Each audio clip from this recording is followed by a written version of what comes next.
जय माँ गंगा। गंगा सप्तमी कब और क्यों मनाई जाती है, आज हम ये जानते हैं। वैशाख शुक्ल सप्तमी को गंगा सप्तमी मनाई जाती है। इसी दिन माँ गंगा ने स्वर्ग से भगवान शिव की जटाओं में प्रवेश किया था।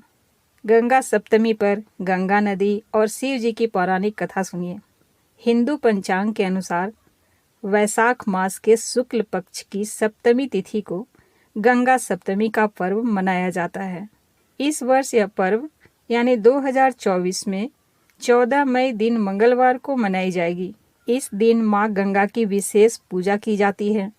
बड़ी संख्या में श्रद्धालु गंगा नदी में डुबकी लगाते हैं और अपने दोषों से मुक्ति पाते हैं।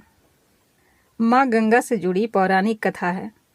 गंगा भारत की प्रमुख नदी है। पौराणिक कथाओं में इसे माँ का दर्जा मिला है। हिंदू मान्यताओं के अनुसार माँ गंगा देवी थीं, जिनका जन्म ब्रह्मा जी के कमंडल से हुआ था। वहीं कुछ कथाओं के मुताबिक गंगा को पर्वतराज हिमालय और उनकी पत्नी मीना की पुत्री माना जाता है। शिव जी की पत्नी पार्वती भी हिमालय की पुत्री थी। इस तरह से माँ गंगा और पार्वती दोनों बहनें हुई। कहते हैं कि इक्ष्वाकु वंश के राजा भगीरथ ने गंगा नदी को स्वर्ग से धरती पर लाने के लिए कठोर तपस्या की थी। ब्रह्मा जी भगीरथ की तपस्या से प्रसन्न हुए। उन्होंने कहा कि गंगा के वेग को सिर्फ भगवान शिव ही संभाल सकते हैं, इसलिए शिव जी ही गंगा को स्वर्ग से धरती पर ला सकते हैं।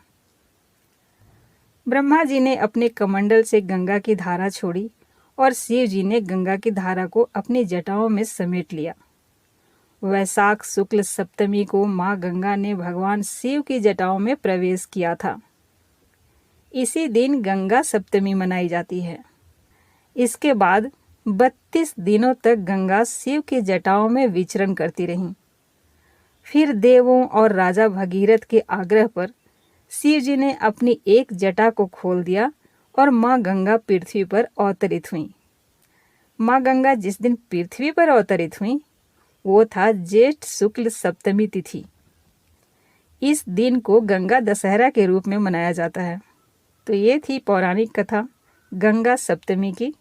जय माँ गंगा।